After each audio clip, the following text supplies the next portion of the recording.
I was merely a server bringing coffee to a quiet billionaire. But when I spilled tea on his sleeve, I saw a detail that stopped my heart. A tattoo identical to my mother's. I murmured, "Sir, my mother possesses a tattoo exactly like yours." He immediately dropped to his knees. Imagine your whole life. You've lived with a gaping hole, an unspoken wound, the complete absence of a father. Then, one ordinary morning, a spilled cup of coffee shatters everything, revealing a secret so profound it rewrites your past, rips open your future, and forever changes who you thought you were. What would you do if the quiet billionaire you served every single day, the man of steel, held the key to your mother's greatest heartbreak and your own forgotten identity? I can still see that morning in my mind, crystal clear, like it happened yesterday. I'm Tristan Ward, 32, just an ordinary waiter at a small cafe called Harbor Light, right by the Seattle harbor. The salty sea breeze, the distant cries of gulls, it was my whole world. My life was simple, really. Wake up early, brew coffee, serve customers, then head home to my mom. No grand dreams, just enough to pay the bills and keep her happy. My mother, Renee, she was my entire universe. She raised me alone, her hands calloused from years of laundry work. I never asked about my father. She just said he left when I was little, and I learned to accept it. But sometimes, I'd catch a glimpse of the tattoo on her wrist, 2 interlocking rings, faded with time, and I'd wonder if her life had once held something more beautiful, something more hopeful than this. That day, the Seattle sky was its usual melancholic gray, a light drizzle making the streets glisten. The cafe buzzed, laughter mixing with the comforting grind of the coffee machine and the rich scent of roasted beans. I was just wiping down the counter, making sure the cups were spotless, when the door chime jingled. Leonard Baxter walked in right on time, just like always. He was our most regular customer, always sitting at that corner table overlooking Elliott Bay. Always the same order, black coffee, no sugar, nothing else. He'd just sit there, gazing out at the sea as if he was pondering the weight of the entire world. Of course, I knew who he was. Who in Seattle didn't know Leonard Baxter? The man was a titan, the owner of Baxter Arms, a massive empire in defense and energy. The press called him the man of steel, cold, reserved, rarely a smile, never one for small talk. He was probably 70, with snow-white hair and a face etched with decades of power. He wore these impossibly sharp black suits, but always seemed lonely. I often wondered why a man that rich chose our little cafe over somewhere fancier. Maybe it was the quiet. Or maybe, just maybe, it was our hand-brewed coffee.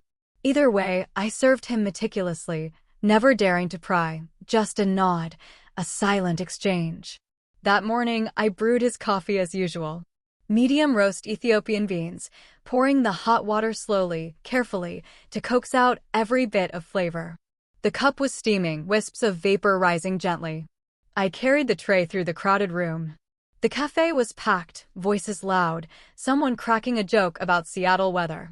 I weaved through the narrow aisles, thinking it would be just another ordinary day. But then it happened. Suddenly, a customer, a tall, burly man rushing to pay, bumped hard into me. The tray tilted wildly. The black coffee, scalding hot, dark as ink, surged over the rim and spilled all over Mr. Baxter's expensive suit jacket. It spread like a monster stain. My heart plummeted. My face burned. "Oh God, I'm so sorry, sir. I didn't mean to," I stammered, quickly setting the tray down, fumbling for a cloth from my apron. The cafe fell silent. A few heads turned. Mr. Baxter just sat there, jacket soaked, but he didn't get angry. Not even a flicker. He just gave this faint, almost imperceptible smile. It was rare and strangely gentle. "It's all right, young man," he said, his voice deep and warm. "It's just coffee." He removed his outer jacket, hung it carefully on the chair, and rolled up his shirt sleeve to wipe away the remaining spill. And in that precise moment, as his sleeve rode up, I saw it. I saw it. The tattoo. 2 interlocking rings. Black ink, faded with time, right there on his wrist. It was identical. Exactly like the one on my mother's wrist. I froze. My mouth went dry. My heart pounded against my ribs, threatening to burst. It couldn't be. That tattoo, Mom had it since she was young. She always said it was a memory of an old love, a vow long forgotten. I'd never, ever seen anyone else with it. The tattoo? I stammered, my voice barely a whisper, shaking uncontrollably. It's exactly like my mother's. Mr. Baxter stopped. His eyes, which had been so calm, widened. His face drained of color. From calm to profound shock, like he'd been stabbed. His hand trembled. His lips moved soundlessly, trying to speak, but the words choked in his throat. The cafe seemed to hold its breath. Even the distant crash of waves from Elliott Bay echoed faintly, unnervingly. I didn't understand anything.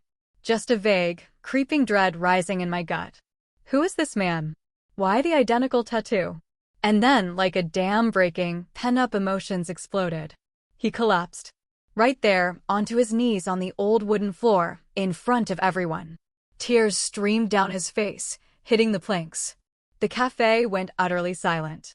No voices, no clinking cups, just his ragged breathing. My son, he whispered, his voice cracking, his arms clutching my legs. I stood there frozen, not comprehending. My heart raced, my mind spun. In that moment, I felt one thing with absolute certainty: my life had changed forever.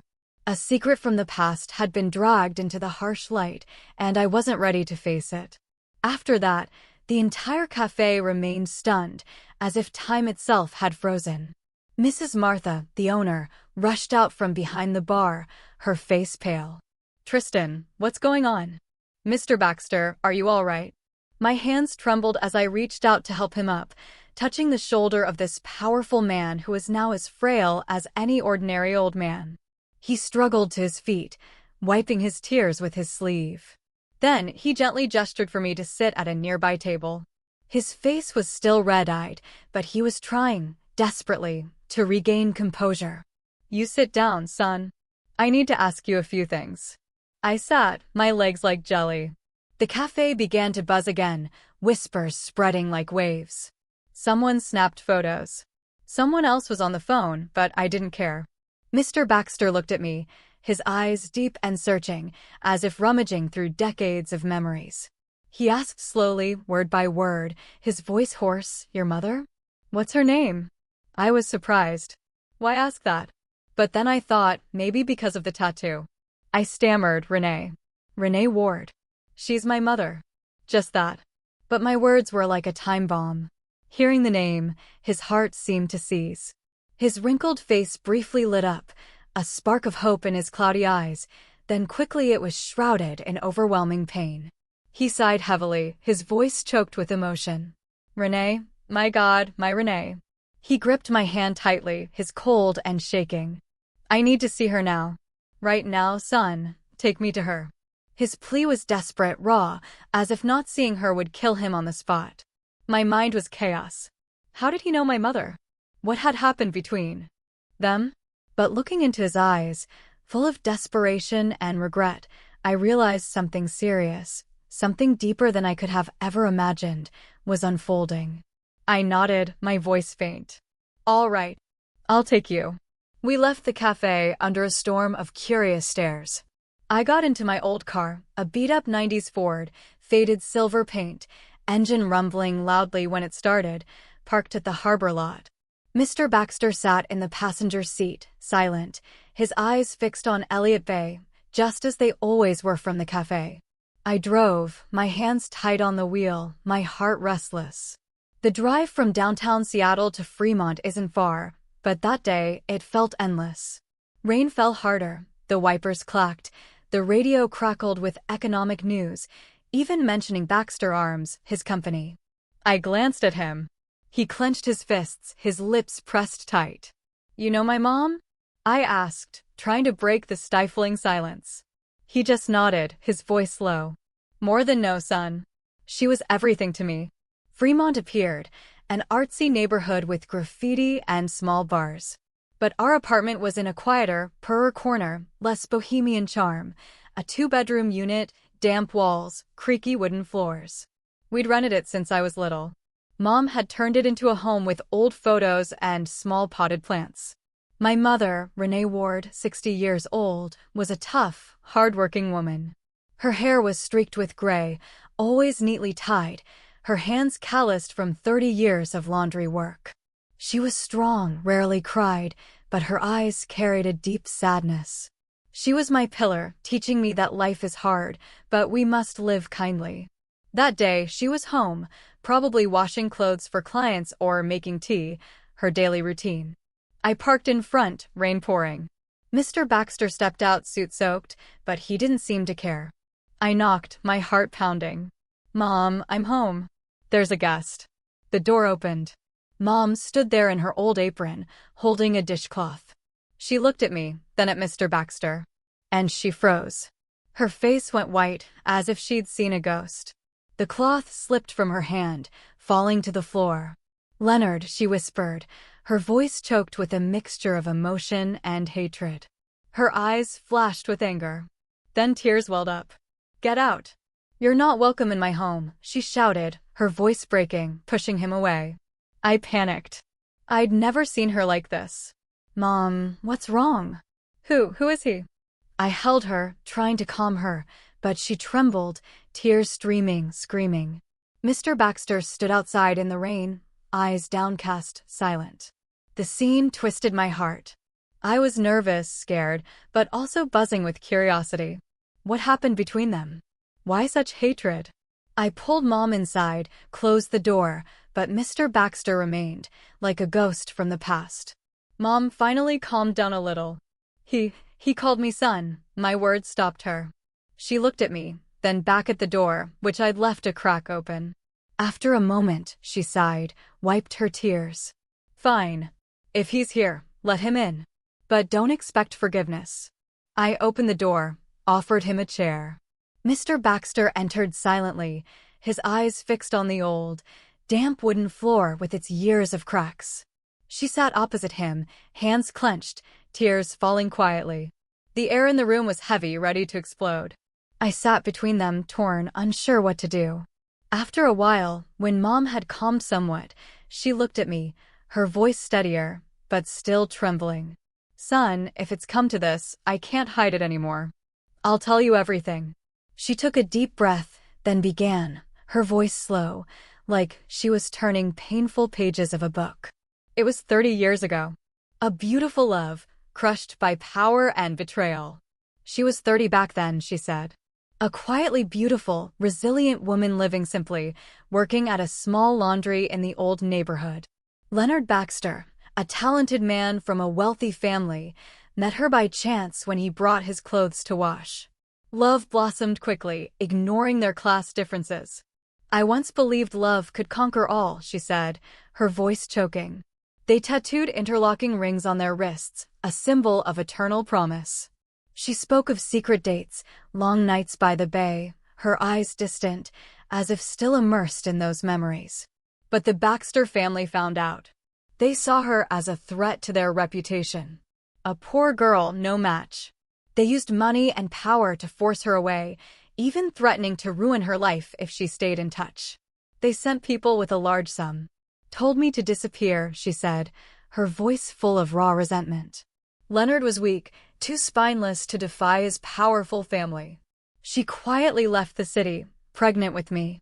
She gave birth alone in a small town, raised me in shame, enduring judgmental stares. "I did everything for you to have a normal life, Tristan. No father, but a mother's love." As her story ended, the room fell silent, utterly still. I sat stunned, my mind swirling with images of a past I never knew. Mr. Baxter bowed his head, tears falling onto his trembling hands. He looked up, his voice choked. "Renee, I'm sorry. I just want to reclaim my son, to fix everything." But Renee stood, turned away, her voice ice cold. "One apology doesn't erase 30 years of silence, Leonard. You chose family power. Now leave." She opened the door. Rain and wind rushed in, chilling the room. He stepped out into the Seattle night rain, his shoulders hunched like a lonely old man. I stood at the threshold, rain splashing my face, my heart torn. Should I run after this regretful father? Or stay with my wounded mother? My heart pounded, anxious for what was coming. My life now was chaos. In the days that followed, everything felt like a prolonged, terrible dream. I returned to Harbor Light, brewing coffee and serving customers, but my mind kept drifting back to that evening. My mother, after revealing her past, sat silently by the window, gazing at the damp Fremont streets. She spoke less. Sometimes I caught her staring at the tattoo on her wrist, caressing it as if cradling a painful memory. I wanted to ask more, but I feared reopening old wounds. And Mr. Baxter, my father, though I wasn't ready to call him that, didn't vanish as I expected. He kept coming back, persistent, like a ghost from the past refusing to be laid to rest. The first time was 3 days later. I was mopping the floor after closing when I heard a soft knock. Opening the door, there he stood in the drizzle, holding a bouquet of white roses, the kind Mom once said she loved in her youth. Beside it, a pristine white envelope. "Son," he said, his voice hoarse, "I brought this for Renee." I shook my head, my heart heavy. "My mom doesn't want to see you, sir. She said she needs time." He didn't get angry, just nodded sadly and handed me the flowers and letter. "Please give them to her. And tell her I'm sorry."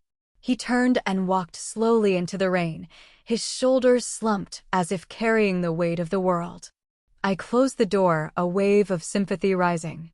He was old, wealthy, but so lonely, now suffering for a lost first love. But then I thought of Mom, the years she raised me alone, enduring judgmental stares. And anger surged again. But he didn't give up. A week later, he came again.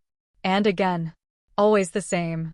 Standing before our run-down apartment, bringing fresh flowers or a small gift box with a handwritten letter. The notes were sometimes just a few lines of apology. "Renee, I've never stopped thinking of you. Forgive this fool." Once, he included an old photo, 2 young people, smiling brightly by Elliott Bay, arms around each other, fresh tattoos still red. I gave them to Mom. She took them, her eyes red, but shook her head. "Son, I'll keep them, but I'm not ready to see him." She stored them in a drawer, with her other sad memories. I witnessed it all, terribly torn. On one side, sympathy for the aging father grieving his loss, his eyes always sincere when he looked at me. On the other, Mom's deep pain. The woman betrayed, pushed into darkness for 30 years. I lay awake nights wondering, is there any way to heal this? Or is it all just an illusion? Occasionally, Mr. Baxter arranged to meet me at the old cafe, Harbor Light, where it all began. The first time he called, his voice weary, "Son, can I see you?" Just a talk. I hesitated, but agreed. He sat at his usual corner table, ordered black coffee, no sugar, his eyes on the bay. We talked awkwardly at first, about Seattle weather, my job. Then he asked about me. "How do you live? Is work hard?" I told him about long shifts, about Mom.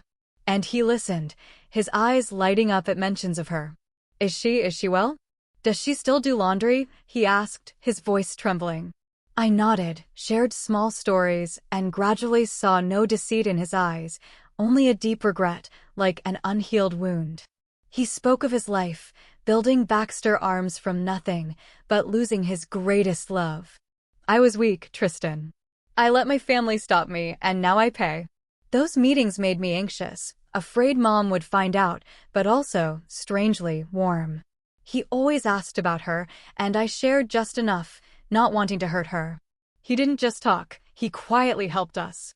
A month later, the landlord called, saying 3 months' rent was paid from an unknown account. I knew it was him. Then gifts arrived. Premium supplements for Mom, the best for seniors, with nutritious food. I brought them home. Mom glanced at them, then shook her head. "Return them all, son. I don't need pity from him." She wrapped them up and told me to send them back. I did, my heart heavy.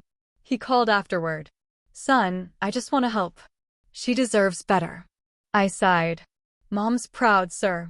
She doesn't want it." His actions heightened the tension, making me nervous, waiting for Mom's reaction. Fearing she'd be angry, I kept secrets, but she stayed silent. I knew she was struggling inside.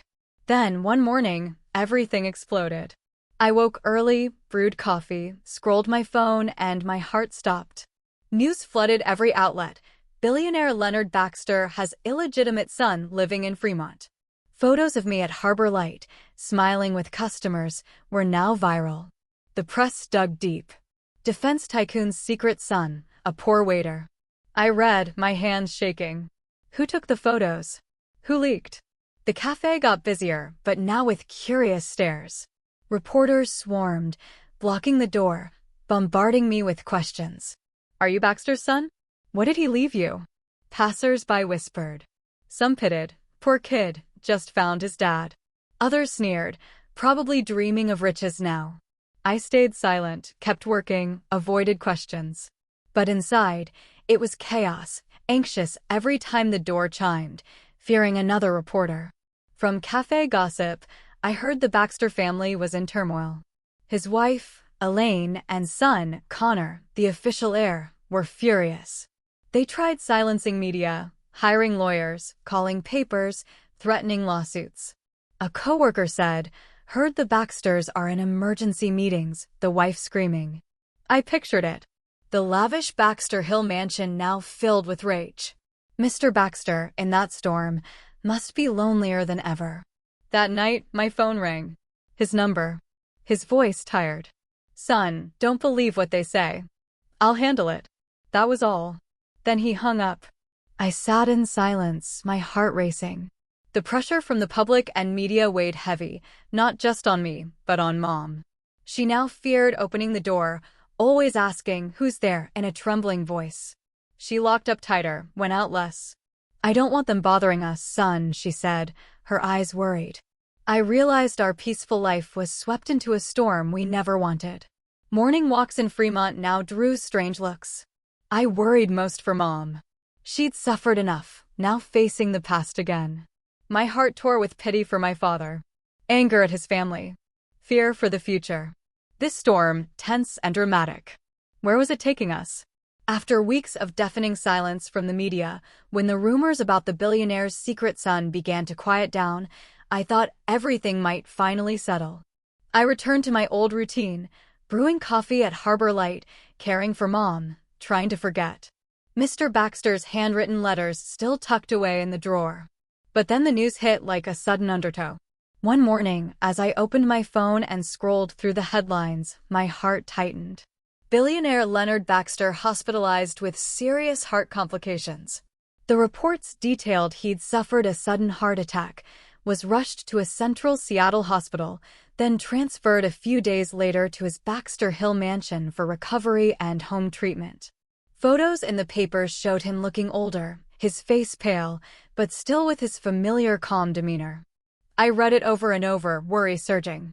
He, my father, was seriously ill, and I had never truly called him that, from the heart. Those following nights, I tossed and turned, lying in bed, listening to the rain pattering on the window. I thought of him. He had persistently apologized, sent letters, helped quietly. Even though Mom returned everything, he was alone in his empire, and now illness threatened. I was torn. Would visiting him betray Mom? What would she think if she knew? But in the end, compassion won. I didn't go for status or rumors. Those meant nothing to me. I went out of pity for an aging father, fighting alone amid power and isolation. The next morning, I called the cafe to take a half-day off, bought a simple bouquet of white daisies, unpretentious flowers, and drove my old clunker up the steep road. It was a gloomy afternoon, the Seattle sky gray, fog enveloping everything like a veil. I drove to Baxter Hill, an elite enclave where massive mansions hid behind high fences and dense trees. My Ford rumbled awkwardly among gleaming luxury cars. My heart pounded as I reached the gate, a massive iron structure with cameras and uniformed guards. I stopped, rolled down the window, my voice slightly shaking. I'm here to visit Mr. Leonard Baxter. My name is Tristan Ward. The guard eyed me suspiciously, scanning me from head to toe. A man in an old jacket, driving a cheap car. Do you have an appointment?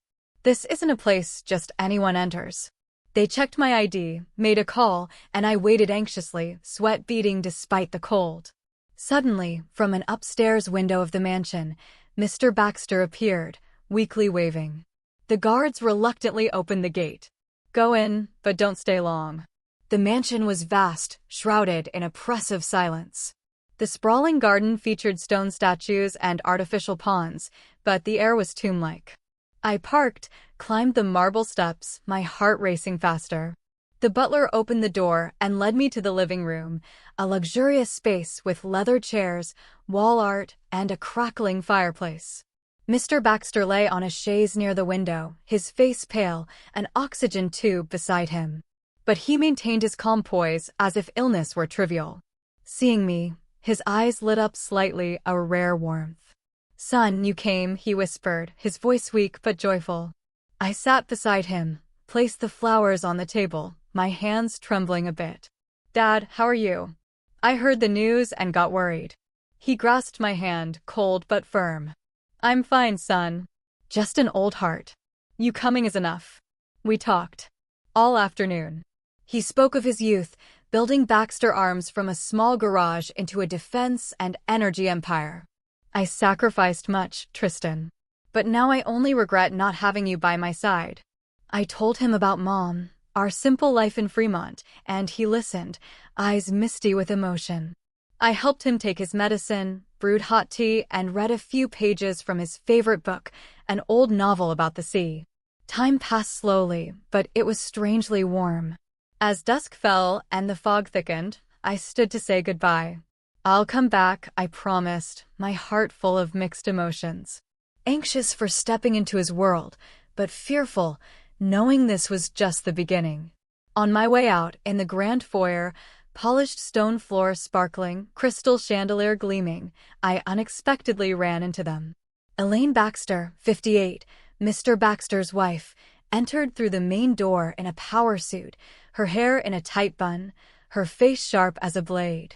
She was calculating, always controlling the family and Baxter Corporation. The press called her the Iron Queen. Beside her was Connor Baxter, 33, their only son, the official heir. Connor was tall in an expensive suit, but with arrogant, condescending eyes, living in a bubble of status and fame. He looked down on anyone not in his class, as if the world revolved around him. Elaine paused briefly upon seeing me, her eyes flashing surprise, then quickly turning to contempt. She lifted her chin, her voice ice cold. "Well, if it isn't the illegitimate child himself, bold, daring to set foot in the Baxter home." Her words echoed in the vast foyer, full of insult. Connor beside her burst into loud, deliberate laughter, his voice sharp and humiliating. "How ridiculous. A waiter like you thinks you have the right to walk in here? Or do you believe a few tabloid rumors can make you family?" They continued mocking, Elaine's voice rising. "Know your place, young man. Don't think a few apology letters from him let you worm into the Baxter family. We don't welcome opportunists." Connor stepped closer, subtly shoving my shoulder to push me aside. A challenging, disdainful gesture, as if I were trash. My heart pounded, anger rising. But I stayed calm. I stood straight, my eyes steady on them. "I don't need to join this family. I just came to visit a sick man. My father." My voice was low and firm. Not loud, but strong enough to cut through their venom. They froze. Elaine's mouth gaped. Connor's face flushed with rage. I bowed politely, turned, and walked away amid the tension. My footsteps echoed on the stone floor, anxious like war drums. Stepping out the gate, rain began to fall. I looked back at the mansion shrouded in fog, realizing the real confrontation with the Baxter family had just begun. They wouldn't stop, and I had to prepare. After that illness at the mansion, Mr. Baxter's health deteriorated day by day. I kept in touch with him through short phone calls, his voice growing increasingly frail. He spoke of recurring heart attacks and doctors advising complete rest. But then, just a few weeks later, bad news struck. He was hospitalized again, in critical condition. The media covered it extensively. Billionaire Leonard Baxter near death from severe heart failure. Doctors advised the family to prepare for the worst. Those words spread quickly, sparking a wave of noisy speculation in the press. People buzzed about Baxter Arms, his massive inheritance, the heir, and, of course, the illegitimate son, me. I read the news with a heavy heart, not for the fortune, but for him. The father I had just found, now lying in a hospital bed, fighting death. I ignored the rumors and curious stares at Harbor Light. Customers started whispering when they saw me. "Hey, isn't that Baxter's son? He's about to get rich." I just forced a smile, kept brewing coffee, wiping tables as if nothing happened. But inside, I was endlessly worried. Every day after my shift, I drove my old clunker to Seattle Central Hospital, where he lay in a very important person room. A large space filled with beeping medical machines. I sat by his bed, holding his hand, feeling his ice-cold pulse, so faint. Mr. Baxter weakened gradually, his face gaunt, his hair whiter. But whenever he saw me, his eyes lit up a bit, like a final spark of hope. "Son, you came," he whispered, his voice breaking. I read him a few pages, usually old novels about the sea and life, which he loved. "Keep going, son," he'd say, eyes closed but smiling. Those moments warmed my heart, but also made me anxious, fearing it might be the last. In stark contrast, Elaine and Connor only made brief appearances. I saw them a few times, entering the room with fake expressions, Elaine forcing a stiff smile, Connor bowing politely, but his eyes full of contempt. They asked superficial questions. "How's Dad? What did the doctor say?" Then they left quickly, as if just going through the motions. Several times, catching me there, they only gave cold glances, suppressing anger, not wanting to cause a scene in front of Mr. Baxter. I clearly felt the hostility. Elaine clutching her purse tightly, Connor clenching his fists as if holding back rage. They feared he was lucid. Feared he'd say something about me. I didn't care, focusing on him, but anger surged inside.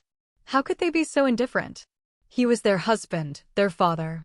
Their visits made the room's atmosphere heavier, and I waited anxiously, knowing if he passed, everything would explode.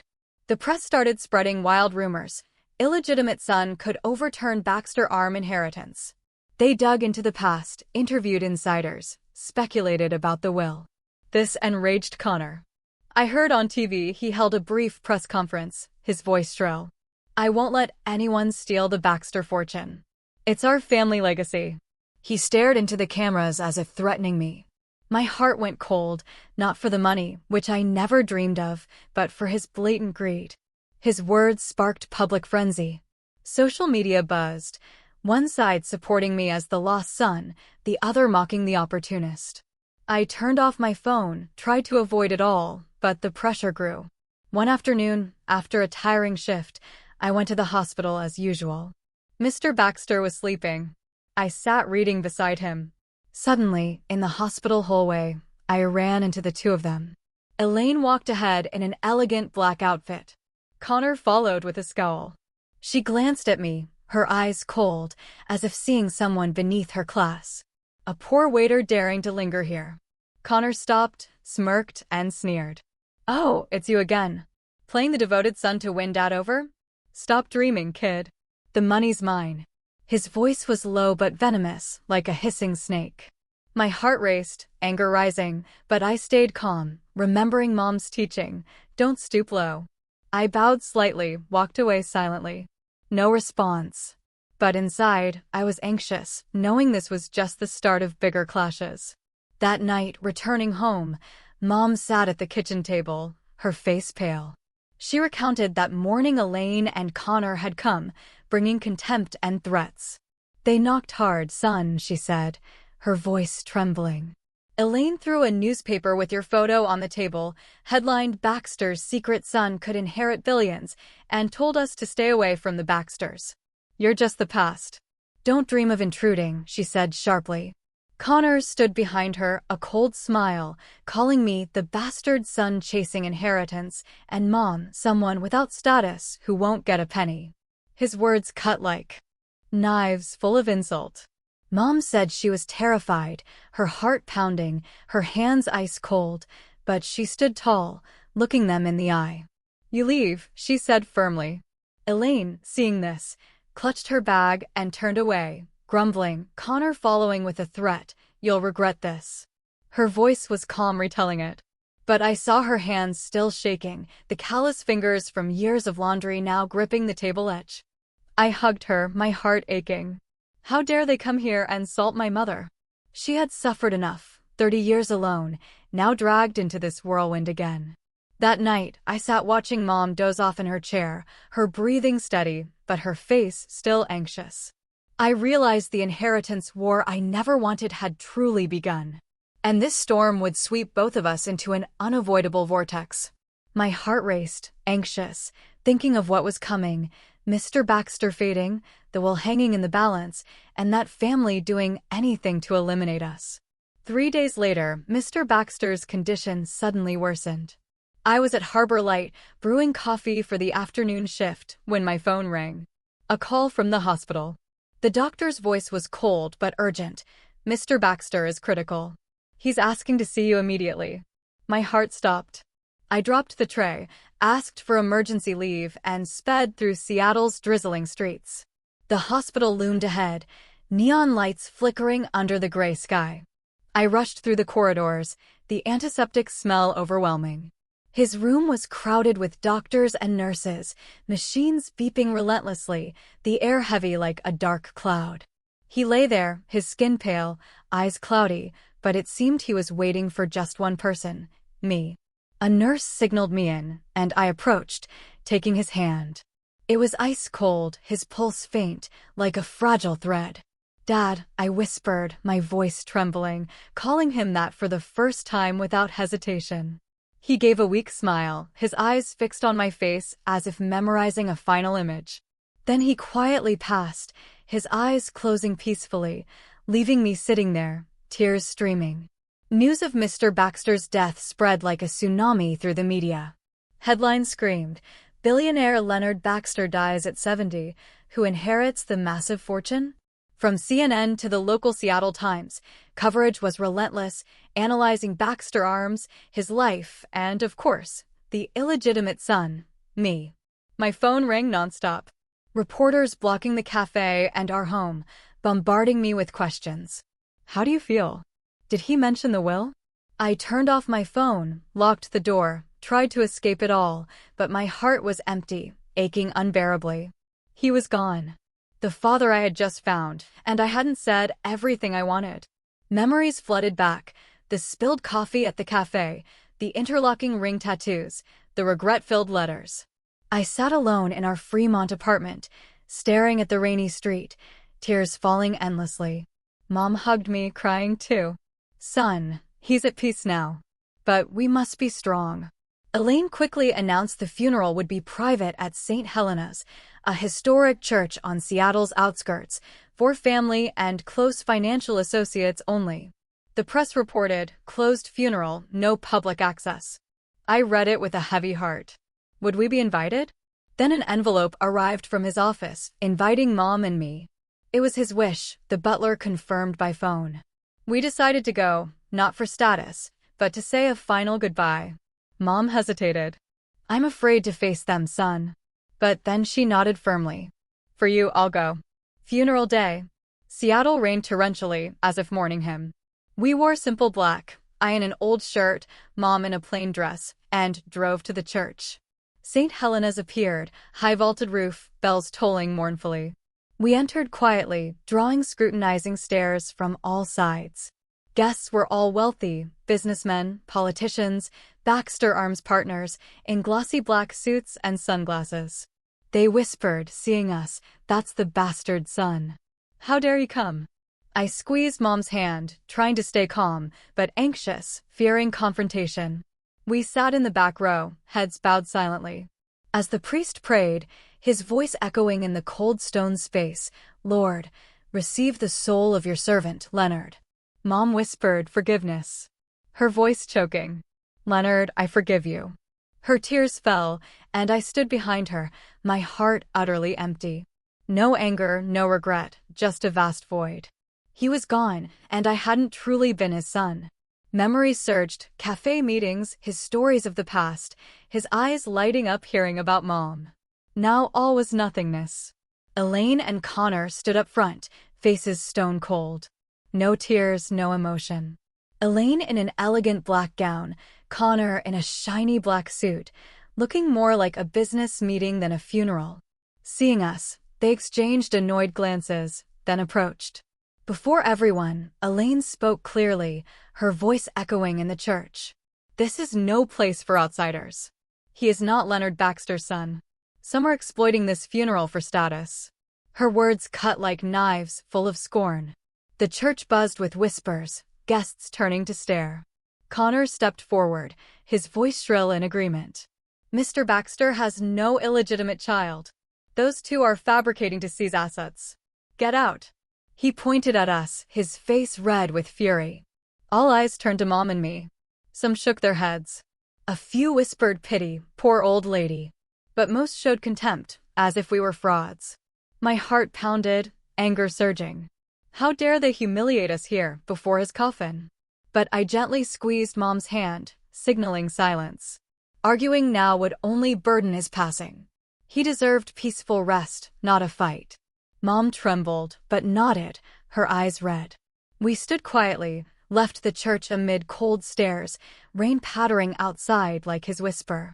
Behind us, church bells and emerging rumors. "They were kicked out," someone said. Back home, Mom sat silent, tears falling. "I forgave him, but they're too cruel." I hugged her, my heart aching. The day he passed, everything changed from hope to pain, secret to public. I remembered his final smile, and my tears fell again. The will storm was coming, tense and dramatic. But for now, I just wanted to hold Mom and forget. A week after the funeral, our lives remained steeped in heavy sorrow.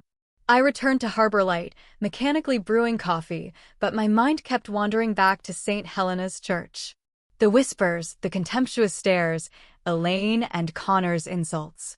Mom went out less, sitting by the window, watching the rain patter on Fremont streets, her fingers tracing the interlocking ring tattoo.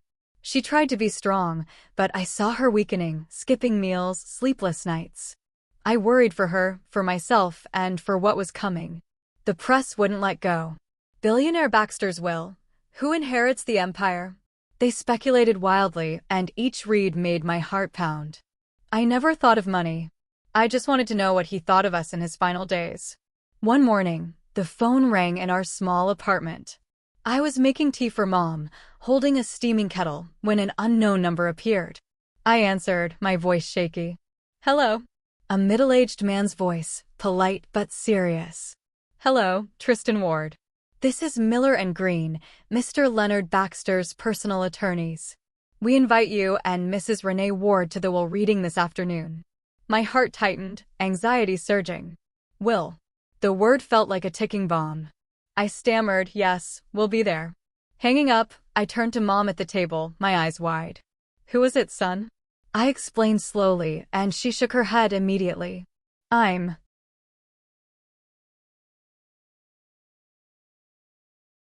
not going. I don't care what he left. It's all the past." I understood her pain. 30 years pushed aside. Now dragged into power games. She was afraid. Afraid of facing Elaine and Connor.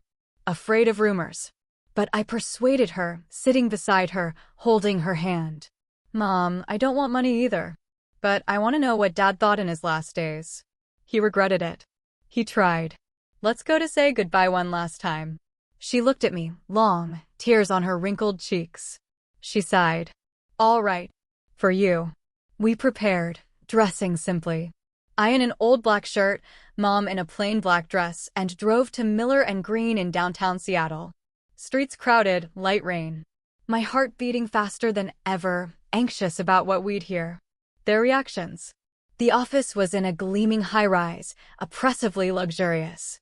As Mom and I entered the conference room, a spacious area with a long wooden table, leather chairs, a faint coffee scent, Elaine and Connor were already waiting. They froze, not expecting us to be invited. Elaine's sharp features, hair in a tight bun, power black suit, paused a second, her eyes flashing surprise. Connor, beside her in a shiny black suit, scowling, glared like an enemy. But Elaine quickly composed herself, flashing a thin, fake smile. "Oh, you're here too."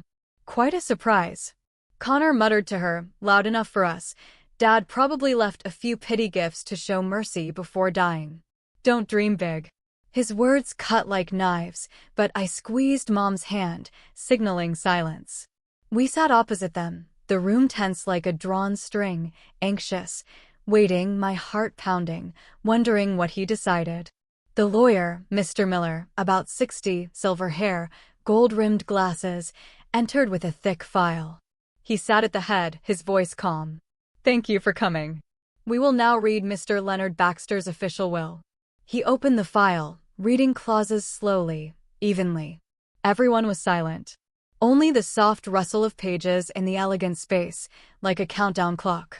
He read about charities, company employees, minor assets. All listened. Elaine clenched her hands. Connor tapped his fingers.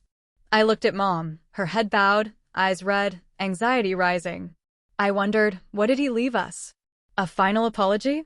At the end, the room nearly exploded in silence. Mr. Miller's voice rang out. All assets, shares, and real estate of Leonard Baxter are legally transferred to Tristan Ward and Mrs. Renee Ward. I froze, my ears ringing. Everything? The Baxter Arms empire, mansions, bank accounts, all to us?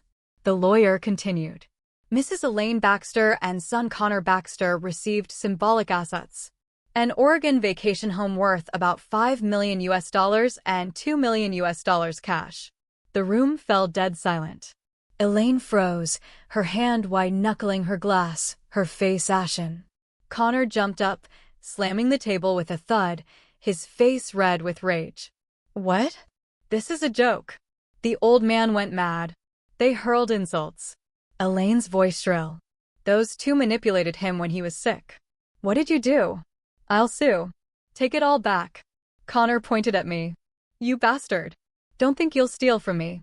Chaos erupted, chairs toppling, shouts echoing. I stayed calm, though my heart was racing. I helped Mom stand. She trembled, her eyes wide in shock. I bowed. Thanks to the lawyer. Thank you, sir. Then we left slowly down the hall, leaving behind toppled chairs and angry shouts in the sealed room. Elaine screamed, "You'll regret this." Connor slammed the table again. Outside, the rain was heavier. We got in the car, my mind chaotic. Massive fortune, but no joy. Only heaviness, anxiety for the coming fight. Before leaving, the lawyer ran after us, handing me a sealed envelope. Mr. Baxter wanted this given to you after the reading. Open it at home. That night, in our small Fremont apartment, under the warm yellow light, I opened it. Inside, a handwritten letter, his shaky script, and a DNA test confirming I was Leonard Baxter's biological son. My heart tightened, tears falling. In the letter, "My dear son, I regret the past, losing you and Renee. My final days with you were the most peaceful. No power, no ambition, just belated love." He explained, "I leave the assets not to atone, but because I trust you with kindness and clarity to protect the Baxter legacy from those turning it into a tool of greed. Use it for good, son."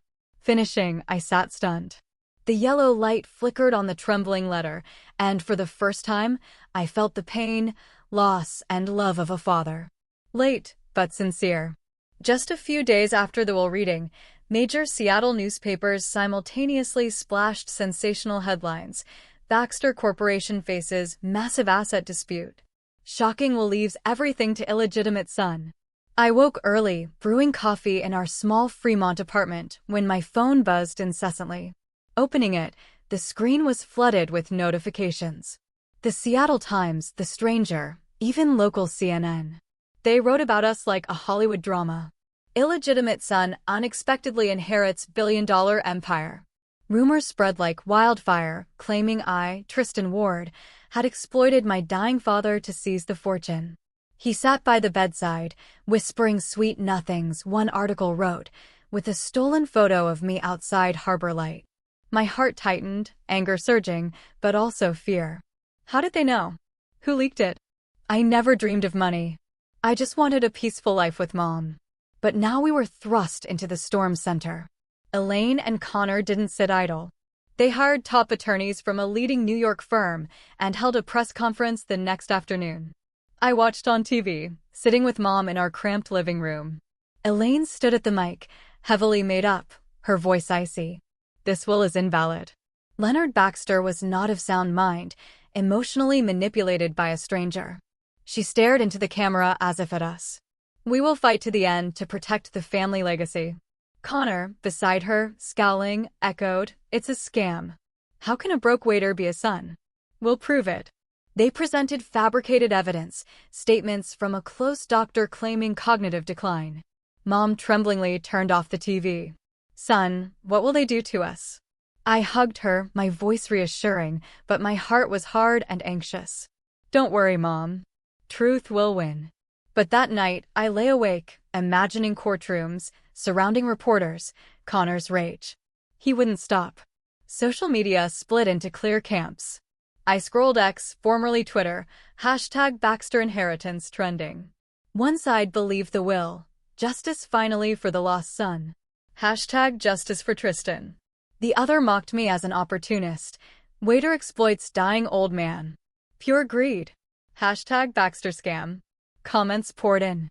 Some tagging me directly, stealing from Connor. "You bastard."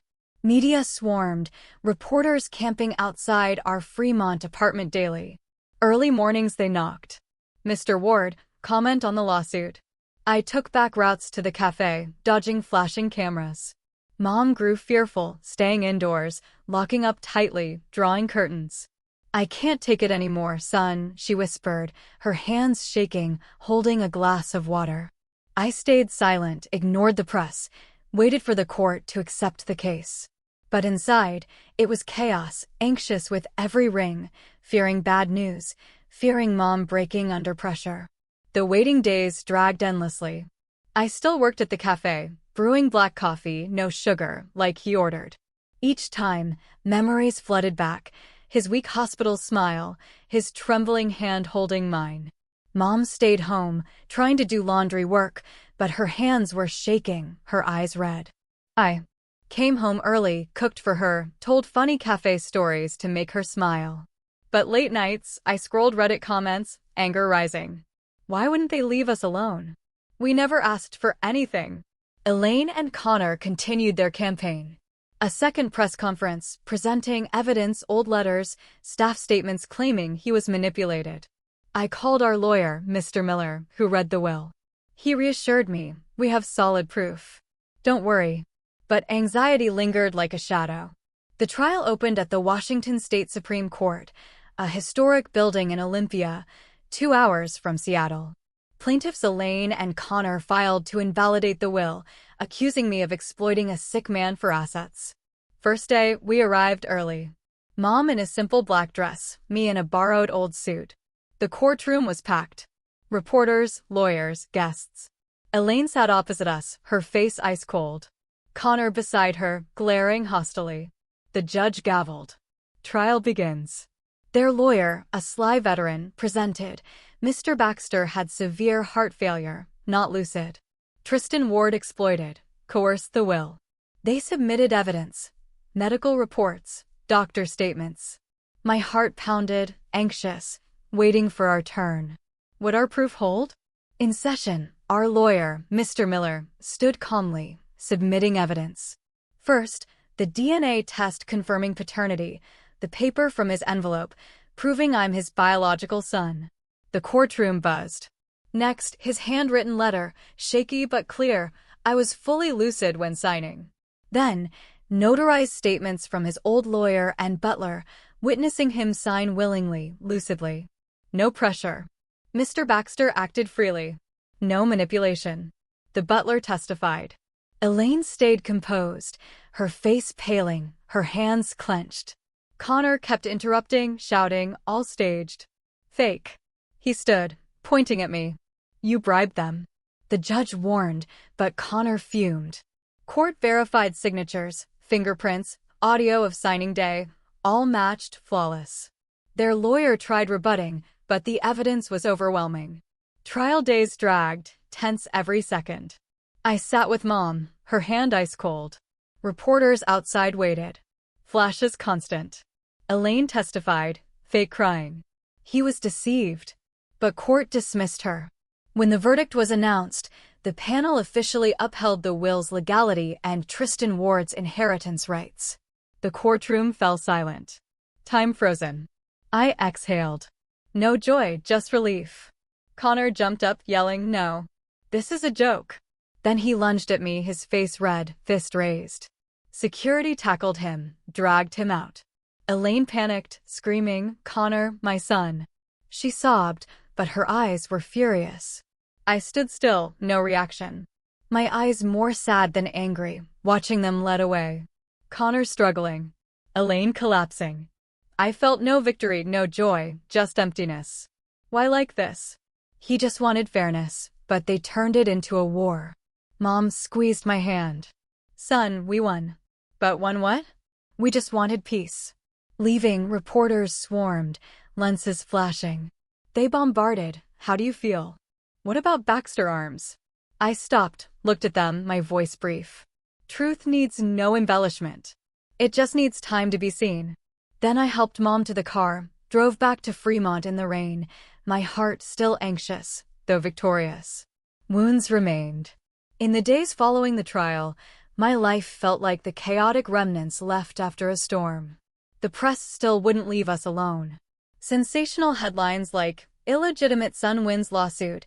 Who owns the Baxter empire now?" splashed across newspapers, with photos of Mom and me leaving the courthouse, weary faces under the rain. Reporters still camped outside, calling relentlessly, but I turned off my phone, locked the door, trying to carve out space for us to breathe. Mom, after months of turmoil, was weaker than ever. She sat at the kitchen table, holding Mr. Baxter's letter, tracing the shaky handwriting. "Son, what will we do with all this?" she asked, her voice soft but full of worry. I looked at her, my heart aching. We never dreamed of wealth. We just wanted peace. But now this massive fortune felt like a burden, a reminder of losses. I decided we had to leave noisy Seattle, where every glance carried rumors, where memories of him, the courtroom, the insults remained fresh. I began arranging everything. I hired lawyers to handle inheritance paperwork, sold most non-essential assets, the Baxter Hill mansion, downtown properties, minor shares, keeping enough for a comfortable, not extravagant, living. Sale proceeds went into a separate fund, untouched unless needed. Mom initially resisted, "Son, we're used to here." But I persuaded her, Seattle is the past now. We need a new place where no one knows who we are. She nodded, her eyes red. We chose Port Townsend, a small coastal town on the Olympic Peninsula, 2 hours by ferry from Seattle. Peaceful, with sparkling Puget Sound, lush pine forests, and salty sea breezes. I bought a modest house on a slope overlooking the sea, dark wooden roof, old stone walls, a spacious front porch. Not expensive, but the view was breathtaking.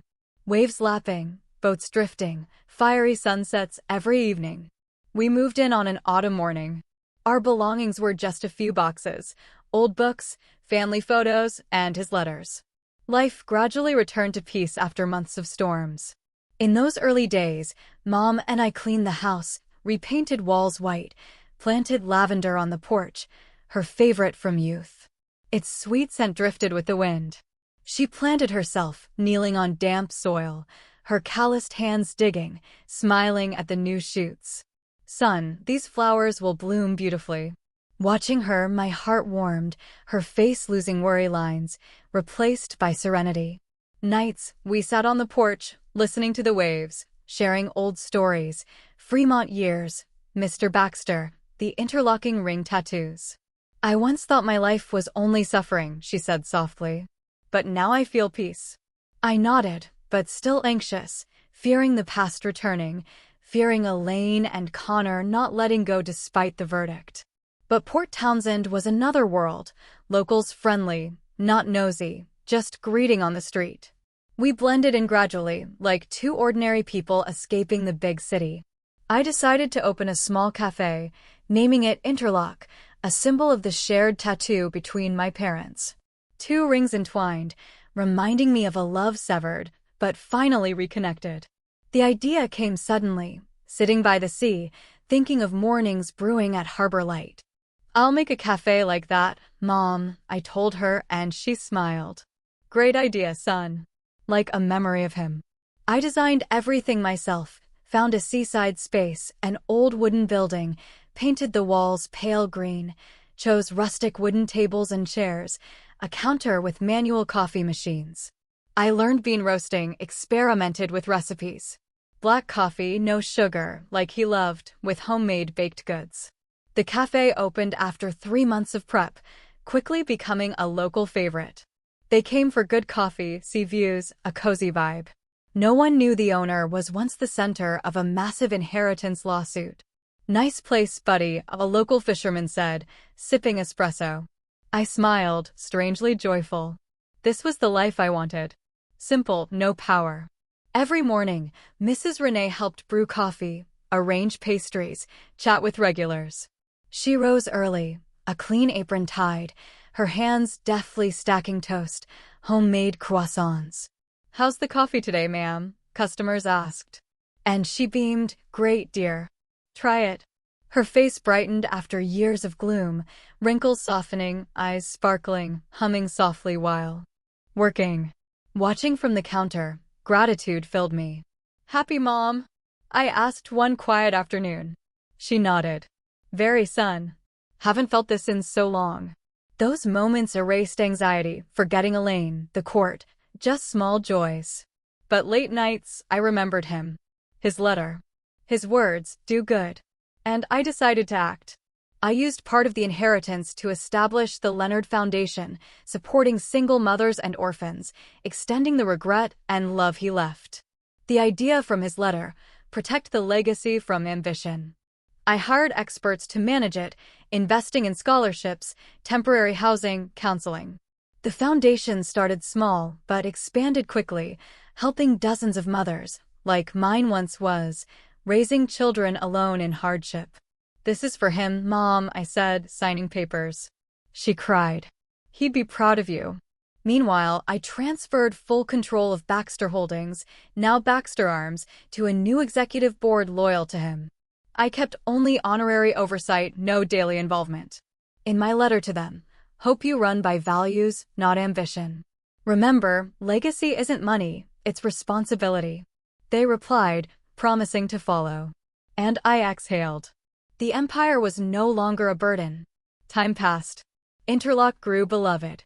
More customers, locals to passers-by.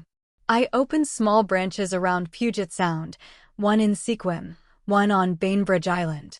Keeping the rustic style, handcrafted coffee. Cafes became not just drink spots, but meeting places, storytelling, sharing. I hired young staff, taught them brewing like he preferred, each cafe with the interlocking ring tattoo on the wall, a subtle symbol. Mrs. Renee sometimes sat by the home window, watching the sea and smiling, saying she could truly forgive the past. "I once hated him, son," she shared one afternoon, the sea breeze cooling her face. "But now I see he tried. And you're the greatest gift." I sat listening, my heart warm. This new life, peaceful, meaningful, like a flower blooming from ashes. I understood that any loss, no matter how painful, can bloom if we know how to rise from it. Nights in Port Townsend, line-to-wave sounds, I recalled the journey. Spilled coffee, tattoo, courtroom. Now peace. Initial anxiety became hope. We survived and lived better. Mom planted more lavender. Cafes thrived. Foundation helped many. Life ultimately is about forgiveness and starting anew. In that simple life, I realized I was no longer haunted by the past. Early mornings, when the sun just peeked over Puget Sound, I stepped onto the porch, breathing the salty sea air, feeling an unusual lightness in my heart. No more sleepless nights thinking of Mr. Baxter kneeling at Harbor Light, Elaine's shrill insults at St. Helena's, or Connor lunging in court with rage-red eyes.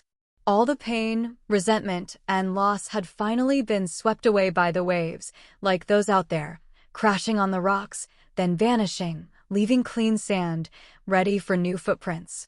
I stood there, holding a self-brewed coffee, watching Mom water the lavender on the porch, and smiled. Mrs. Renee's silver hair brighter in the sea air, she now laughed more, humming old songs from her youth. "Son, any new customers at the cafe today?" she asked cheerfully. And I knew she was letting go of the years of shame, the judgmental stares. Life is sometimes unfair. But justice reveals itself in its own way. Not through revenge, but truth and perseverance. I think of this whenever I sit by the sea, bare feet in wet sand. Back in Seattle, it was a nightmare, spreading rumors surrounding reporters Elaine and Connor's accusations of exploitation. They tried everything: press conferences, expensive lawyers, even anonymous threatening calls, to overturn the will. But truth, as Mr. Miller said in court, needs no embellishment. It just needs time to surface, like waves receding to reveal hidden shells. I never sought revenge. No countersuits, no media smears, just silence, steadfast with evidence. The DNA paper, his handwritten letter, the butler's testimony. Now, in Port Townsend, I realize true justice isn't winning the case, but living on without hatred's burden. Elaine and Connor vanished from our lives after the trial, perhaps living with their symbolic share. I understand hatred can't heal wounds, only forgiveness lets us reclaim ourselves. Forgiveness isn't for others, but to free your own heart. I learned this from afternoons on the porch with Mom. Mrs. Renee, pushed aside from Mr. Baxter's life and enduring 30 years of silent shame, now spoke of him gently.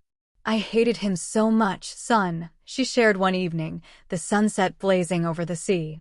"Hated him for choosing power over us. But that hate only hurt me more.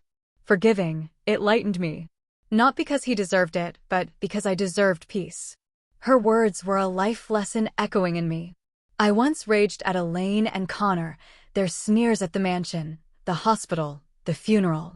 But gradually in Port Townsend, I let go. Forgave them. Forgave him for past weakness. Forgave myself for hesitation. My heart is freer. No more anxiety. A mother's love, no matter how wounded, is the only thing that lifted me through the storm. She taught me kindness is never weakness. Mom is the living proof. In Fremont years, she raised me alone, hands calloused from laundry, enduring contempt without complaint.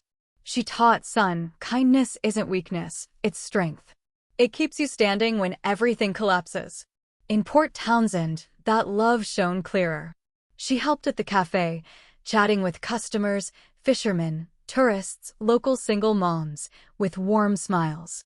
Once, a young mother shared her struggles raising a child alone, and Mom listened, then gave her free coffee. "You're so strong, dear." I was like you, but it gets better. Her words moved me, recalling nights she cried secretly in Seattle, but still comforted me. That love pulled me up after court, funeral, every loss. Without her, I might have crumbled under pressure, media, lawsuits. Money can buy power, but not lost trust or time. My father's true legacy isn't bank accounts, but lessons in honesty and responsibility. I ponder this, gazing at the glowing interlock sign, seeing sunlight. The vast fortune from Mr. Baxter, billions, Baxter Arms shares, once a burden, but now clear, money is a tool. It buys mansions, luxury cars, but not the 30 years he missed with me, not the trust Mrs. Renee lost. His true legacy is his letter. Regret. Faith in my kindness. I used the money responsibly. The Leonard Foundation helped hundreds of single mothers, scholarships for their kids, temporary housing, job counseling. Once a mother wrote, "Thanks. You saved our lives." My heart warmed, knowing this redeems him through me. For Baxter Arms, I oversee remotely, ensuring clean tech focus, not ambitious weapons. Money now bridges good, not power. Like Elaine thought, I'll spend the rest of my life spreading this, helping the vulnerable, funding single mothers, repaying what I received. Years in Port Townsend flow peacefully, but I don't stop. The Leonard Foundation expands, Seattle branch, charity partnerships, vocational training for orphans. I speak, not boasting but sharing, from waiter to heir, loss to peace. Life gives lessons, I say at a conference, and we must give back. Mom, proud, you did well. Mrs. Renee finds true peace. Afternoons, she sits on the porch, watching the sea and smiling. The smile of one who finally forgave those who hurt her. I thought I'd hate forever, but the sea washed it away, she says, tracing the tattoo. Tristan, behind the counter, watching interlock sparkle in sunlight, understands. Every loss has meaning if we rise from it. Cafe mornings, customer laughter, roasting coffee scent. I feel it clearly. The spilled coffee years ago was the start. Tattoo linking past, court teaching resolve. C teaching forgiveness. Their story reminds me, the heaviest sentence isn't in court, but the moment we face ourselves and realize life's greatest treasure isn't assets, but inner peace. In Port Townsend, we live that peaceful, meaningful life. So, after hearing all this, what do you think? What would you have done if you found out your entire life was built on such a profound secret? I'd love to read your thoughts in the comments below.